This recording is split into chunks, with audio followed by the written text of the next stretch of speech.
चारों ओर खूब घनघोर वर्षा हो रही है। चित्तौड़ भीलवाड़ा जिले के छोटे व बड़े बांधों के भरने से बांध की सहायक नदियां शुक्रवार को उफान पर थी, लेकिन शनिवार को बनास की गति कम हो गई। त्रिवेणी नदी का गेज सुबह 5.7 मीटर था, जो शाम को 3.7 मीटर आ गया। एक अनुमान के मुताबिक रविवार शाम तक बिशुपुर बांध के भरने की उम्मीद है। पानी की आवक पर बांध प्रशासन की नजर है। बांध जल्द ही उच्चतम स्तर पर पहुंच जाएगा। त्रिवेणी नदी का जो गेज है वो 3.7 पर है। त्रिवेणी नदी सुबह उफान पर थी। त्रिवेणी नदी का गेज सुबह 4.7 मीटर था, जो दोपहर बाद 4.2 मीटर हो गया। शाम तक त्रिवेणी का गेज घटकर 3.7 मीटर हो गया है, लेकिन बांध की सहायक नदी खारी नदी शनिवार को उफान पर थी रही। खारी नदी का गेज 2.5 मीटर गेज के साथ उफान पर रही है। खारी नदी वर्षों बाद इतनी रही। डाई नदी 3.5 मीटर गेज के साथ उफान पर है, जिससे बांध में पानी की आवक लगातार हो रही है। और आप ये देख रहे हैं इस बांध का सुंदर नजारा, जो पूरा लबालब होने के कगार पर है। बांध प्रशासन अलर्ट हो रहा है। त्रिवेणी पर निगाह हो रही है। रविवार सुबह या दोपहर बाद बांध के गेट खोलने पर निर्णय हो सकता है। आपको बता दें कि अब अगले दिन यानी रविवार, आज रविवार को गेट खुल जाएंगे। वैसे बांध प्रशासन ने बांध के गेट कभी भी खोलने को लेकर तैयारी कर ली है। बिशुपुर बांध में शनिवार दोपहर तक 314.5 आरएल मीटर लेवल तक भर गया है, यानी बांध केवल 1 मीटर ही खाली है। और त्रिवेणी पर बनास के साथ ही गंभीर, खाई व डाई नदियां 4 मीटर से ज्यादा स्तर पर बह रही है। ऐसे में रविवार दोपहर तक बांध के ओवरफ्लो होने की संभावना जताई जा रही है। बनास नदी में पानी की अच्छी आवक को देखते हुए जल संसाधन विभाग के इंजीनियर सतर्क हो गए हैं तथा टोंक व सवाई माधोपुर के जिला प्रशासन के साथ लगातार संपर्क में है। बिशुपुर बांध के ओवरफ्लो होने की संभावना के साथ ही बनास नदी के डाउन स्ट्रीम के बहाव क्षेत्र में अलर्ट जारी करवा दिया है। बांध के डाउन स्ट्रीम में बनास नदी 3 साल बाद बहेगी। ऐसे में नदी के आसपास रहने वाले लोगों व किसानों को सुरक्षित स्थानों पर जाने को कहा जा रहा है। इसके साथ ही नदी पर बने पुलिया व पुल की सुरक्षा जांच भी की जा रही है, ताकि कोई हादसा नहीं हो। शनिवार को यहां आने वालों लोगों की काफी बड़ी तादाद रही और इस बहुत ही सुंदर नजारे को देखने के लिए हर कोई बेबस है। जल संसाधन विभाग के additional chief engineer Ravi Solanki ने बताया कि बांध 79% भर चुका है। बांध के गेट खोलने को लेकर देर रात निर्णय किया जाएगा। फिलहाल त्रिवेणी पर बनास के गेज पर नजर रखे हुए हैं तथा वहां पर पानी की गणना की जा रही है। उसके अनुसार ही पानी को बांध से बाहर निकाला जाएगा, ताकि बांध का उच्चतम जल स्तर 315.5 आरएल मीटर को मेंटेन रखा जा सके। ये जो बांध बना हुआ है वो मुख्य इसकी नदी है बनास।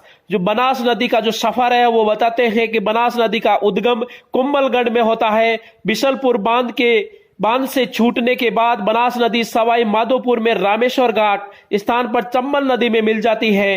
चंबल नदी बाद में यमुना नदी में मिल जाती है। यमुना नदी इलाहाबाद में गंगा नदी में मिल जाती है। बिशुपुर बांध का जो निर्माण हुआ 1987 में शुरू किया गया था। इसके बाद 1994 में इस बांध से अजमेर शहर को पेयजल सप्लाई से जोड़ा गया था। बांध का पूर्ण निर्माण 1996 में कर लिया गया था।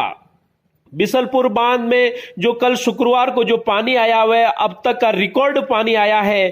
25% एक ही दिन में पानी आया है। बिशुपुर बांध में शुक्रवार को केवल 24 घंटे में रिकॉर्ड 2 मीटर तक पानी की आवक हुई है। बांध में एक दिन में 25% तक पानी आने का यह दूसरा रिकॉर्ड है। इससे पहले 2016 में भी एक ही दिन में इतना पानी आया था। आपको बता दें कि अब तक इस बांध के 4 बार गेट खोले जा चुके हैं। बिशुपुर बांध के अब तक 4 बार गेट खोल चुके हैं। बिशुपुर बांध परियोजना के अधीक्षण अभियंता वीरेंद्र सागर ने बताया कि पहली बार बिशुपुर बांध के गेट वर्ष 2004 में खोले गए थे। इसके बाद वर्ष 2010, 2014 और 2016 में बिशुपुर बांध के गेट खोले गए थे और अब 5वीं बार 2019 में भी इसके गेट निश्चित रूप से खोले जाएंगे। पानी की आवक और बढ़ते जल स्तर को देखते हुए अब फिर से बिसलपुर बांध के गेट खुलने की पूरी संभावना हो चुकी है। पूरा भरने के बाद 2 साल तक की जलापूर्ति की जा सकती है। बिसलपुर बांध पूर्ण भराव की ओर है। ऐसे में जलापूर्ति तथा सिंचाई के लिए पानी मिल जाएगा। उम्मीद जताई जा रही है कि जो भी पानी अभी आ चुका है इससे 2 साल तक जलापूर्ति की जा सकती है। वहीं सिंचाई के पानी को लेकर किसानों के चेहरे भी खिले हुए हैं। बिसलपुर बांध से टोंक, जयपुर व अजमेर सहित कई शहरों व कस्बों में जलापूर्ति होती है।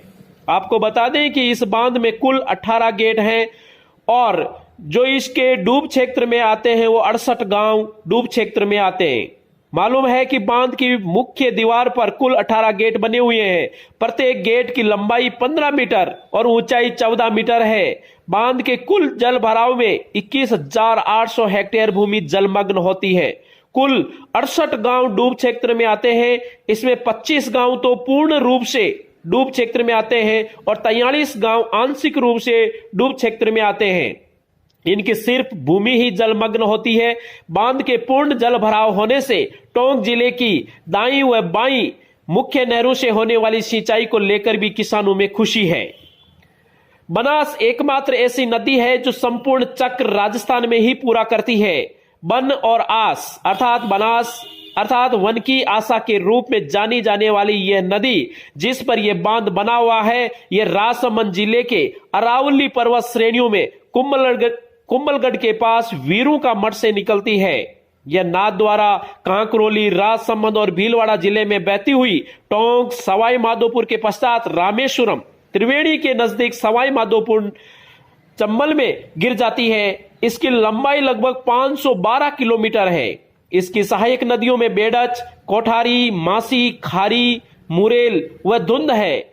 बेडच नदी 190 किलोमीटर लंबी है तथा गोगुंदा पहाड़ियां उदयपुर से निकलती है।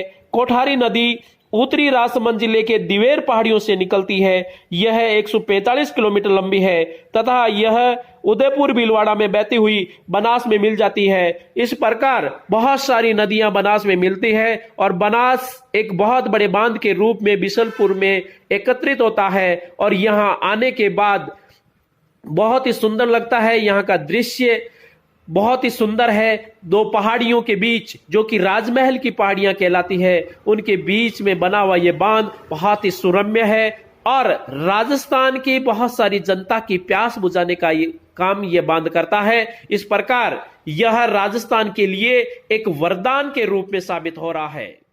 धन्यवाद।